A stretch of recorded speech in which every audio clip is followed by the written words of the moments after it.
BMW have very kindly invited me up to Bicester Heritage to come and drive some of their new range. And I've just come back into the hangar and I've spotted something that wasn't here this morning. It's the new M3 Competition. Now, this has been a big talking point for everyone at the moment. What do we think? Do we like it? Don't we like it? I have to say, I think this is it's much nicer than I was expecting it to be. I think it looks super aggressive.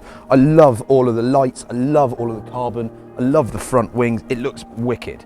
If you come around the side, it's got M3 badging all over it, M3 Competition. There's no mistaking that this is an M car. So we've got the big old competition wheels. It's on ceramic brakes, this car, which look enormous. I don't know the facts and figures on it, but it looks incredible. We've got the M Performance wing mirrors in carbon. They look wicked.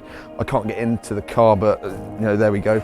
There's certain styling cues on it that it looks like a DTM car. It's super cool. I love the arches on the back and the arches on the front. They look fantastic. Bring it round to the back.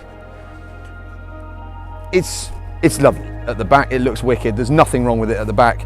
The four exhausts are absolutely enormous. They're not any of these sort of fake ones that you get on the Mercs and those sort of cars. It looks wicked. It looks purposeful and it looks fast as hell. And I'm really looking forward to seeing what this is going to be like to drive. I'm hoping that it's rear driven. I'm hoping that it's 500 plus horsepower.